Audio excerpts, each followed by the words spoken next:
Good afternoon again, everyone. Welcome to another episode of Spilling Tea. I'm your host, Tiffany Daniels. Sorry, allergies. We'll get to the JRC here in a moment. First, the disclaimers and the trigger warnings. If you're unfamiliar with the Stop the Shocks campaign or the campaign against the troubled teen industry, pertinent links are going to be right there in the description box. We have Autistic Hoya's massive archive on the subject. We also have the article written by Neuroplastic, where they surveyed over 800 ABA professionals in regards to the Judge Rotenberg Educational Center's so-called behavior modification program. The very same one, by the way, that the JRC threatened a defamation lawsuit over if Neuroplastic did not remove it from their website. Very obviously, Neuroplastic refused, so please read the article and share it. We also have their GoFundMe linked in the description box as well, in case the JRC ever does see through with their threat, because unlike the JRC, we do not have access to unlimited streams of money. Trigger warnings when we discuss places like the Judge Rotenberg Educational Center or Agape Boarding School for Boys. You're going to hear vivid descriptions of and catch clips or surveillance footage of people with mental health issues and disabled people being tortured and abused. If you got young children present, please make sure to utilize the headphones. Also, this channel is marked not for kids for a reason. We do use profanity and speak on dark subjects.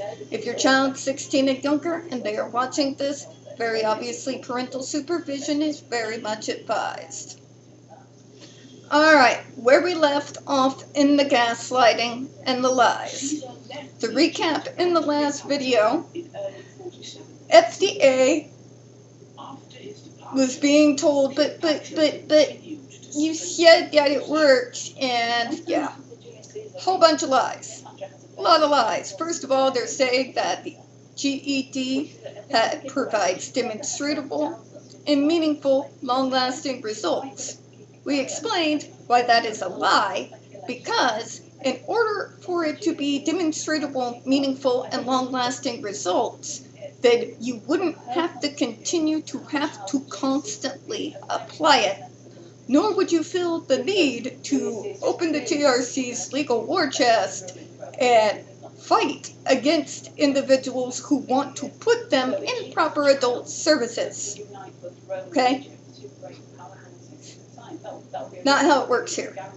Not even with medication.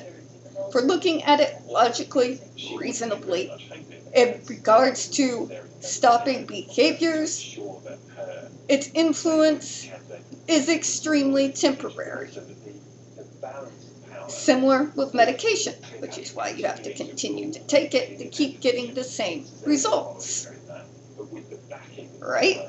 It's just me taking that pill means that I don't have to end up in a place like JRC where I would end up with second and third degree burns instead. Alright, back to where we were. In its 2020 rule, the FDA acknowledged that the case reports and other information submitted by JRC appeared to indicate that patients' SIB and AB decreased substantially once they began wearing the GED and remained at low levels for years. No, they did not. That is a lie. A lie with a kernel of truth. So, the first part of that sentence is correct. The case reports and information submitted by JRC indicated SIB and AB decreased substantially once they began wearing the GED. They are pulling that part also way out of context. Let me explain why. They said that's what the reports appear to show that the JRC presented. After which they began to explain all the issues that they get in regards to that assertion. In particular, all the missing controls that were not a part of the clinical study data that the JRC provided to the FDA. For example, what I mentioned in the previous video, the fact that the JRC had absolutely zero follow-up with the participants of that particular clinical study after they were no longer on the device. So unlike regular follow-ups with normal clinical studies, there was no checking back in 6 months, a year, 5, 10, to see once they were off the device whether the behaviors returned or not. Another glaring thing that the FDA brought to everyone's attention is not just that the controls were wrong. There is also the fact that because of how they wrote that study, there is no way to determine whether it was the GED device that was assisting in that suppression of the behaviors, or if it was the other part of the JRC behavior modification program. In fact, that clinical study has a major issue in completely neglecting and saying absolutely nothing in regards to the rest of the treatment program outside of the GED.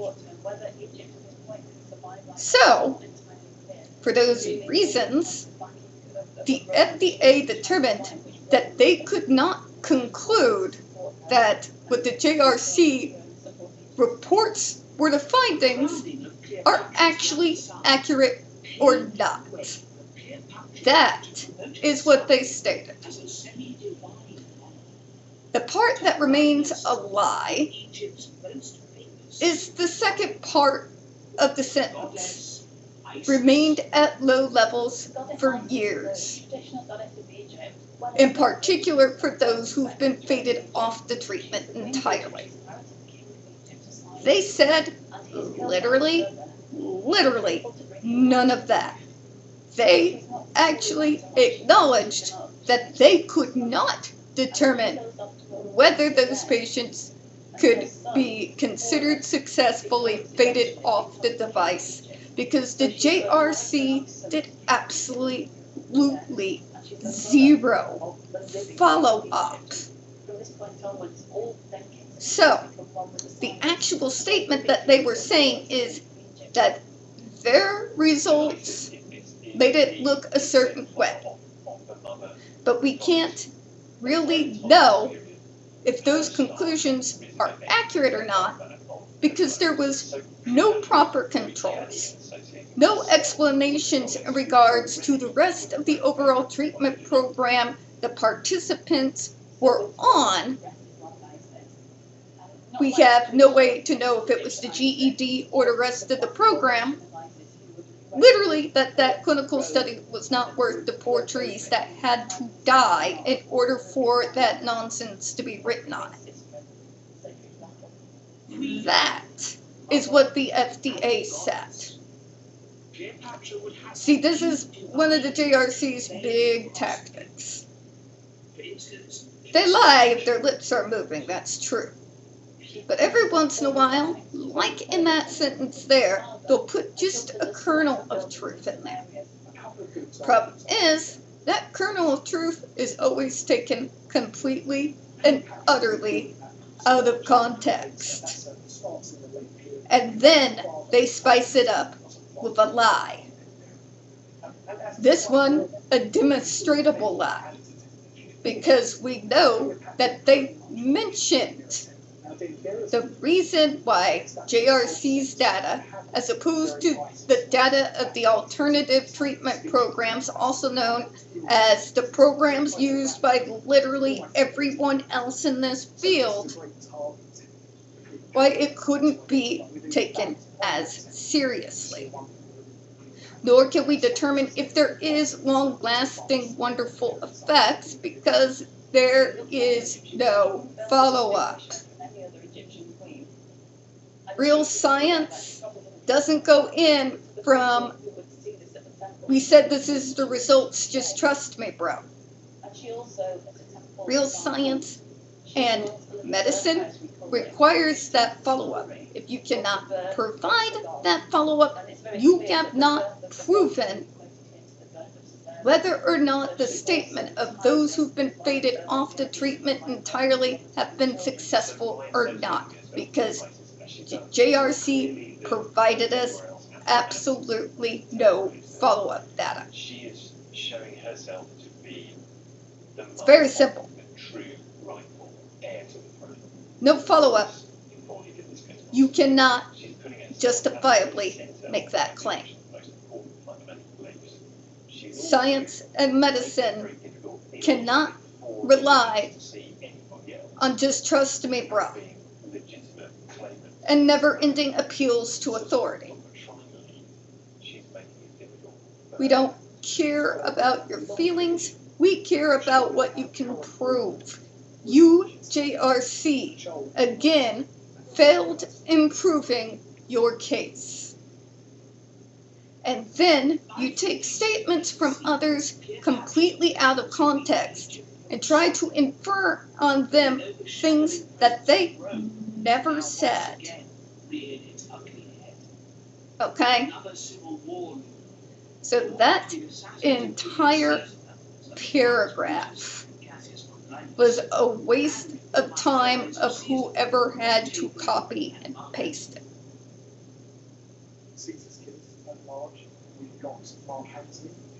And yeah, in regards to those who remained at low levels for years, let's talk about that here for a moment before we go ahead and close out on that one. They remained low levels if they remained on the device, which means it had to constantly be reapplied in order to get the results. Now, remove the device.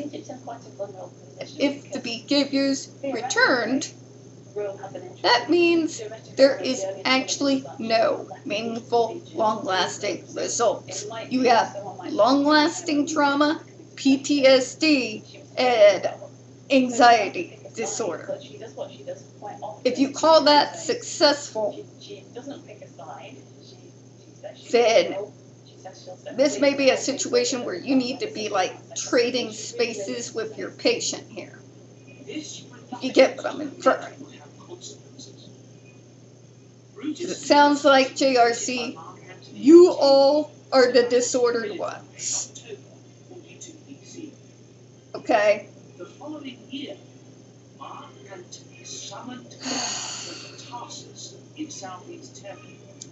Once again, we're dealing with arguments that make no coherent sense. The thing that always continues to blow my mind about the Judge Rothberg Educational Center is the way that they constantly lie, blow things out of proportion, and take things out of context. And the reason why it blows my mind is because they know Lydia Brown, Autistic Hoya. They know people like me, Alex Plank, Ari Newman, Shane Niemeyer. They know us.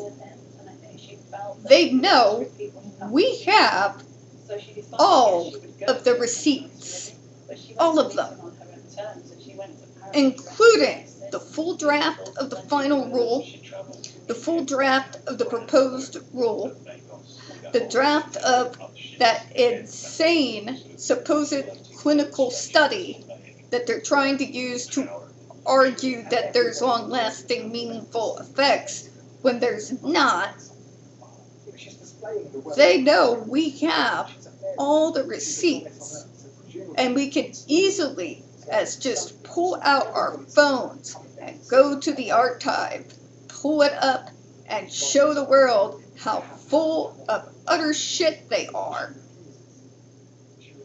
But they keep doing it anyway. That is what completely blows my mind. You can't lie when we have the receipts. You can't continue the lie when it's extremely easy for us to pull up said receipts and show your statements for the lies, manipulations that they are. So the question is, why do they continue to do it? And on that, folks, we're going to go ahead and close out for this one, too. We don't get very many views on this channel, and the few we do get to get removed from time to time. So, folks, you know the drill. Please don't forget to hit the like button, hit subscribe. Please don't forget to hit the comments. I do appreciate your time this afternoon, and as always, folks, we here at Spilling Tea do absolutely hope you have a good one. I will see you all tomorrow. Bye-bye, everyone.